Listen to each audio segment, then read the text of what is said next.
Hello, I'm Cookie Stoner, and welcome to Cookie Stoner Presents. We're in segment 4 with Asher Roth, and as I said, this is when it's to be told I am not an interviewer. I am a person who loves to have conversations with wonderful people, but I will tell you this, I am really, I'm resourceful in finding the best people. I'm here with Asher Roth. Asher, we've talked in our other 3 segments, about, when I knew you as little Ashley Michelle Roth, when you were, and I think we've said and I, jokingly said when, I told you in the beginning, I said, I never want to make light of any of this because there may be someone who's out there really hurting, right, who, sees this and thinks, well, even they're making fun of what I'm going through. So this has nothing to do with it, but yet, in all sincerity, you really were a very depressed. You weren't just, it wasn't just quiet, you weren't socially awkward, you were just you were always thinking, and you could tell that. And I knew, as I said, I didn't think you were thinking about me or she's acting weird to me. Yeah. Because at the time you were a she. But now you're this vibrant young man of 28. You are just, you're just who you are. And, we talk about the rebirth, it may be a corny metaphor, who cares, but you are, you have just truly risen up and are who you're supposed to be. And your medical condition being, born in the wrong gender. We talked about, how you had to love yourself, get over your own transphobia. Tell your parents, tell your work.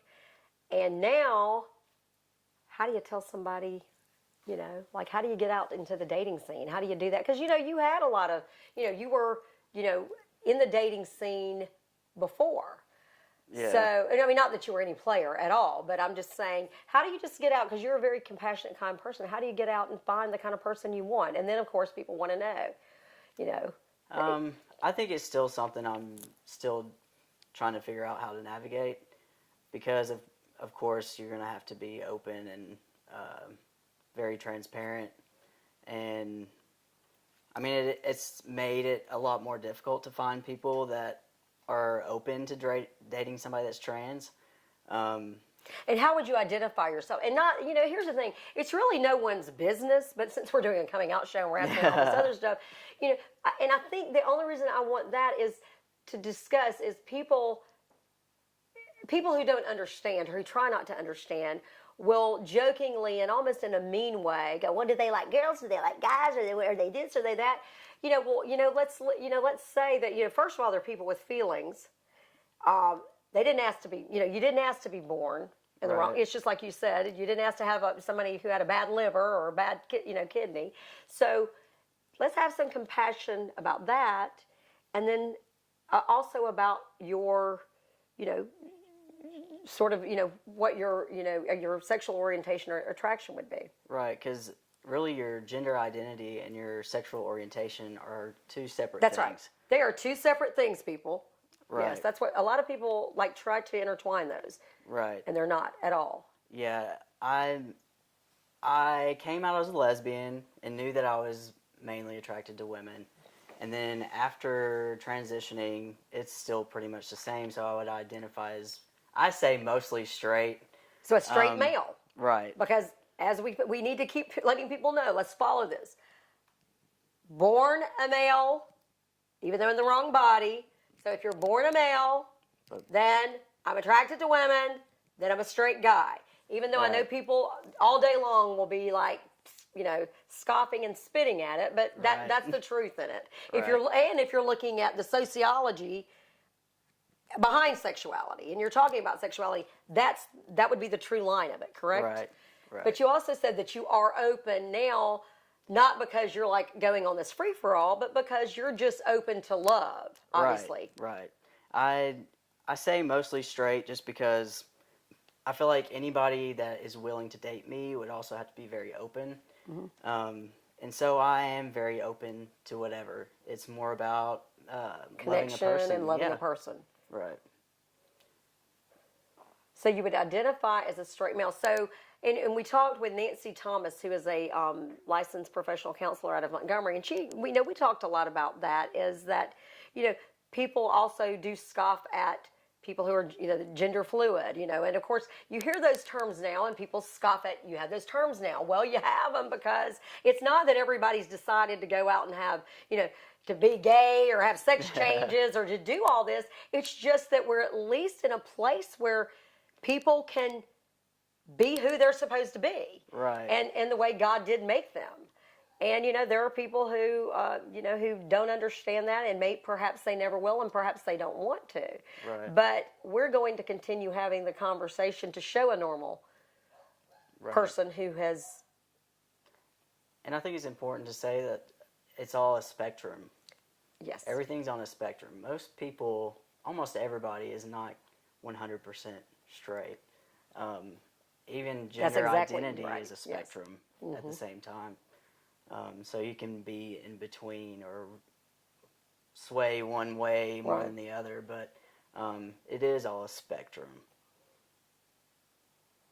So now, you're getting ready to move. You're going to, perhaps you said you haven't, and you did say you hadn't really dated because, well, first of all, it sounds to me like you've been getting yourself. You've been working on, you've really been doing the work, the self-work. Right. This, because I think, in putting words in your mouth, I think you want to be a healthy person here. Yes. Before you get into any type of relationship. Right, yeah. Or even dating. Yeah, when my ex and I broke up, we'd been together 5 years, and I was so used to depending on somebody else and not really, and living for myself, and I was still, like, in the beginning of my transition, so I was still trying to figure out my own identity. And so in the beginning, after we broke up, I was like, I'm going to take time to work on myself and to better myself and, really live for myself before I get into anything else. And I'm still working on myself, still going to my therapist and doing a lot of self-work. But navigating dating is a totally different animal. Oh, yeah. Are you really? You're nervous about it? Yeah, a little bit.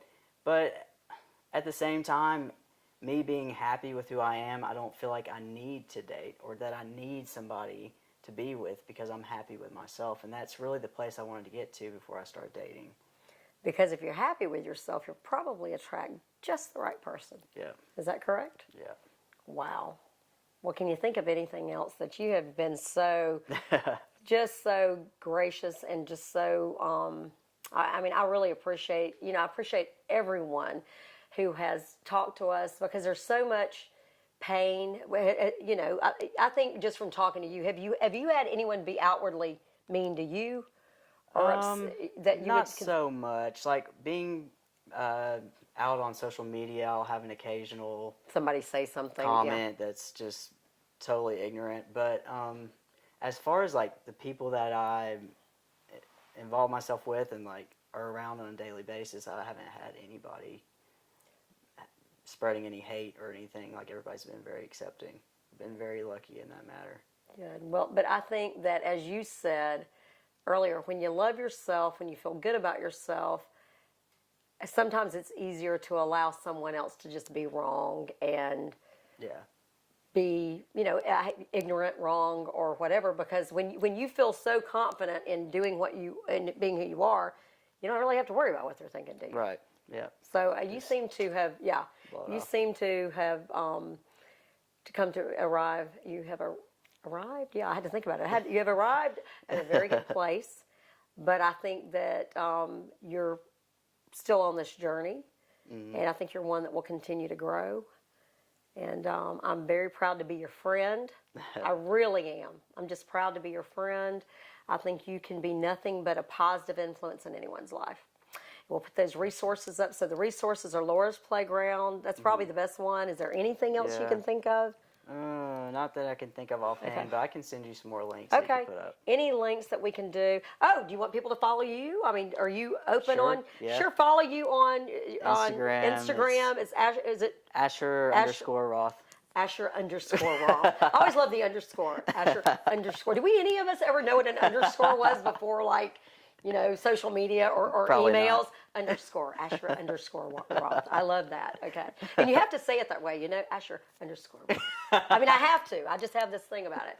So tell people to follow you on Instagram because you are inspiring, and I know. And just even as a, as a friend, as a mom, I'm like, oh, yay, Asher. I'm always putting out like, yay, little cheerleaders. And, because I'm so proud of you for loving yourself and being who you are. And thank you for coming and being here today and just sharing and just thank you for just being so daggum normal. I mean, you're really like so normal. Yeah. Yeah, exactly. You really are. You're just kind of normal and just kind of just a guy, right? Just kind of a bro, right? Yeah. So, but thank you. I really enjoyed you. And just, keep living and keep growing and just keep being, because I guarantee you just, the world is just going to be a great place for you because you're only spreading the best, spreading love and compassion and hope.